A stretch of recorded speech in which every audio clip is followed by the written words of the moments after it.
সবাইকে নমস্কার, আমি শঙ্কর। আপনারা জানেন বা দেখছেন অনেক এলাকায় যারা ত্রাস ছিল তাদের স্যান্ডো গেঞ্জি এবং হাফ প্যান্ট পরে ঘোরানো হচ্ছে।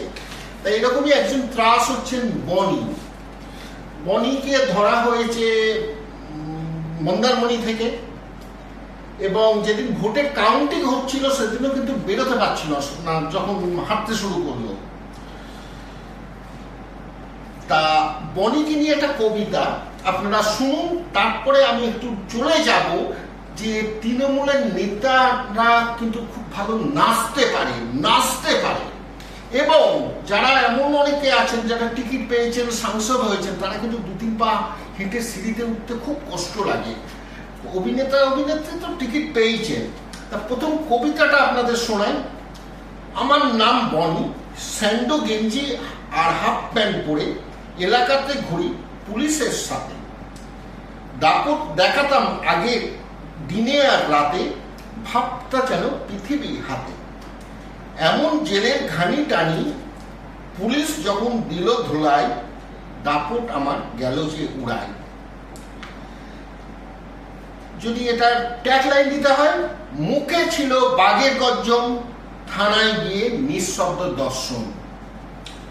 4 তারিখের পর তৃণমূলের নেতা নেত্রীরা একসাথে বলছেন, আমি তৃণমূল করি না।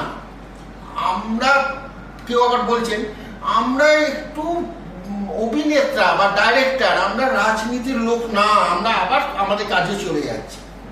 তো এবার আপনাদের শুরুতে আমি বলেছিলাম যে কেমন ওরা নাচতে পারে তৃণমূলের নেতারা, আমি দেখাবো।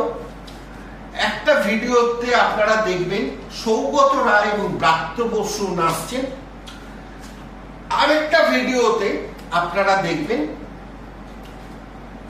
তাপস চ্যাটার্জি, যিনি আগে সিপিএম এর মিউনিসিপ্যালিটির চেয়ারম্যান ছিলেন। 2015 উনি দল ত্যাগ করে তৃণমূলে আসেন এবং 2021 বিধায়কও হন।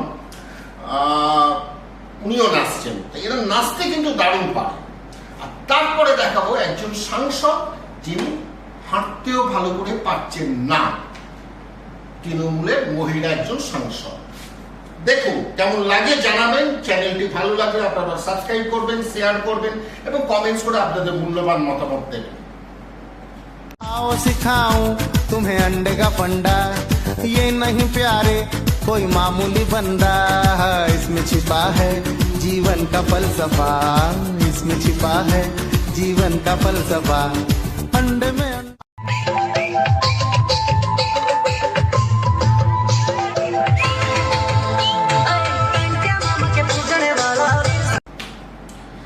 আশা করি কেমন নাচলো আপনারা দেখলেন। এবার তৃণমূল দলটা সিপিএম মানে বামফ্রন্টের যারা খারাপ ছিল তাদের নিয়েছে। আশা করি বিজেপি এরকম করবে না, এবার সময় বলবে। কিন্তু কিছু মানে মানুষকে তারা টিকিট দিয়েছে যারা অভিনেতা, অভিনেত্রী, ডাইরেক্টর, এরকম মানুষ, সেটাও মন থেকে মানা যায় না। যে ভালো আর্টিস্ট হবে, অভিনেতা হবে, সে যে ভালো পলিটিশিয়ান হবে এমন কোনো কথা নেই। কিন্তু আবার এমন পলিটিশিয়ানকেও দিয়েছেন যিনি 3টে ধাপ হাঁটতে গেলে 4টে লোককে ধরছেন। ঠিক আছে, মহিলা সাংসদ। আবার তৃণমূলের একটা স্বভাব আছে, কিছু যদি বলা হয় দোষ দেখিয়ে দেওয়া, মহিলাকে অপমান করা হয়েছে। তা ভাই যা দেখেছি তাই বলছি, আপনারাও দেখুন। মালা রায়ের কথা বলছি, দক্ষিণ কলকাতার সাংসদ। তিনি কোর্টে হাজিরা দিচ্ছিলেন, তিনি, তার ছেলে এবং আরো কয়েকজন, আলিপুর কোর্টে।